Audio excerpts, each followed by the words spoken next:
Okay, I'm back. There it is. This is the day 12 pile. I just uncovered it. I haven't yet tested it for either moisture or heat, but just from looking at it, it's looking good. Nice deep dark color, much darker than the first day we assembled it. All of the greens are completely gone. You can't see the greens at all. The wheat straw is still hanging in there. That deep color is probably partially due to the manure, but also due to the breakdown of the greens. So I'm going to stick my hand in the pile, see what we have as far as heat's going. I do expect that it's cooler than it has been, but it may still be hot, especially if it's still working on that wheat straw. So I'm going to walk over and check and see what we find, see if there's anything notable to talk about.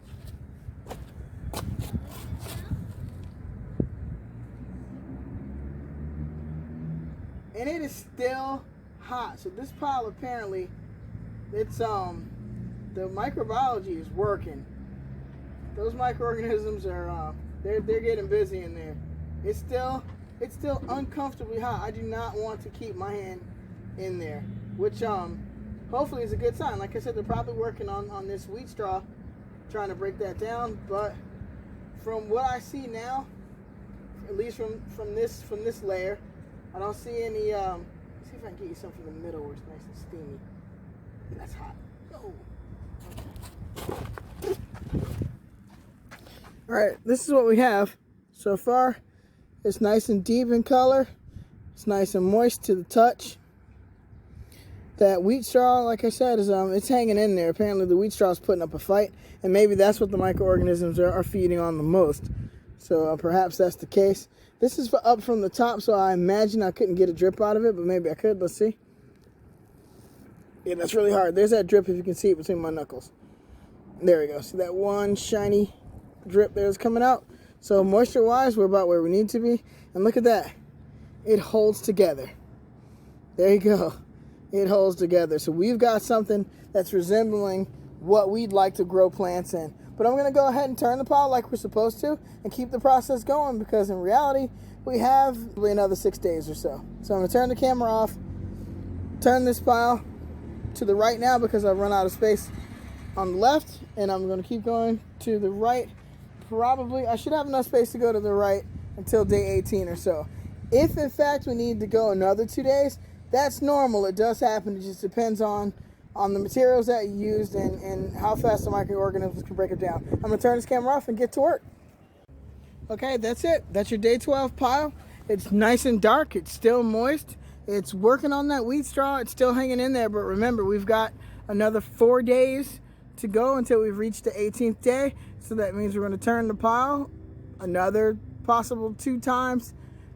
If we need to go into day 20, that's not a problem either. It just means that particular material was tough enough that it needed a little extra time, and that's totally normal. But just if you review the videos from day 1, you can see the definite change in the color. See you guys next time. Okay, I'm back. Here it is. This is the day 14 pile. It is nice and brown like I expected it to be. Just as brown as it was 2 days ago. It's not a significant change. I do still see a lot of that wheat straw. Like I said, I'm not concerned though, because we've got 4 more days of composting to go, and before we hit the 18-day mark. And as well, like I stated before, the 18-day compost in general, it's called the Berkeley method, by the way. Don't know if we mentioned that on camera rather, but it's called the Berkeley method, and it can be done in 18 days. It may take up to 20. Sometimes it's ready in 14. So I'm going to walk over like I normally do, check the pile out, stick my hand close to the middle of it, as close as I can get it without feeling like my hand's going to burn. But I don't think it shouldn't be that hot. So I'm going to check for moisture, check for heat, look at the condition of it, see if more things have broken down since the last time I checked. Please forgive the wind. Like I said before in earlier videos, in Fellas Mahalla where I live, it's very windy. So please forgive me if the microphone's disturbed by the wind. Let's check it out. Okay, it's still moist. It's excellent moisture though. Mind you, I added water, I think on day 4. Day 4 when I uncovered it, I added a little bit of water. and I don't believe I've added water since. So I'll go back over the videos to check, but if I'm not mistaken, I've only had to add water to this pile once. So the properties, the moisture holding properties of this particular mix is excellent.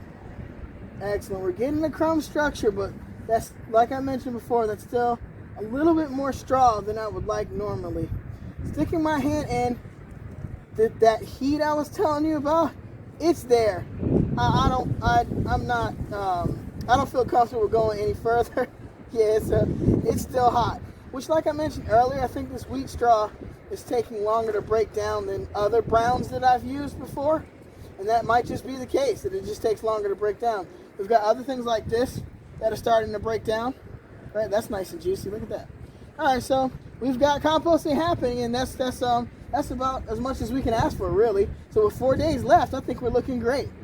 So this is it. I think I forgot to mention smell in the last couple of videos. There's no smell at all. My face is literally in it, and it doesn't smell like anything but forest floor, which is exactly what you want. There are no sewage smells, no rank smells that makes me want to, walk away from this pile in disgust, which is one of the beautiful things about 18-day compost, that if it's done right, it does not smell. And I know a lot of people are afraid of composting because of the smell, and they think it's going to attract varmint and other things. It doesn't attract any more varmint than that trash receptacle over there. As a matter of fact, maybe even less. So there we go. I'm going to turn off the camera. Give you guys another look if you'd like. There you go. So as you see, it's coming together. It's starting to look good. I can tell that the wheat straw is definitely breaking down. It's getting weaker. It's tearing apart easily. That's exactly what we want. Some of the other things that we added to the pile, the greens in particular, they're gone. They're untraceable. I can't tell where they are, which is good. So I'll turn the camera off, give it a quick flip. If there's anything to talk about, I'll get back on camera. Inshallah. Okay, I'm back, and there it is. That is the day 14 pile, completely turned over. Once again, remember how we turn the pile over.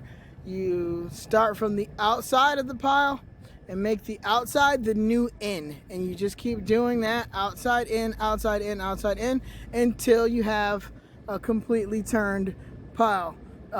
If you can see from the camera, I'm just about at the end of my makeshift tarpaulin, which is about what I expected. One notable thing I wanted to tell you about the pile is that those white, nitrogenous, I guess you'd call it, streaks, those white streaks, those fluffy or powdery white patches and streaks that we saw early on, they are almost completely gone. Down at the bottom is actually where I saw them. Through most of shoveling the outer layers and most of the top, I didn't see it at all. I really didn't start to see it until we were at the bottom, which is all good news. That means it's going away. So the nitrogen, the amounts of nitrogen wasn't too high. It just took time to balance it out with the shoveling process. So once again, we're watching this happen. 4 days from now, we hope to have what is complete, ready to grow in compost. So I'll see you then. Take care.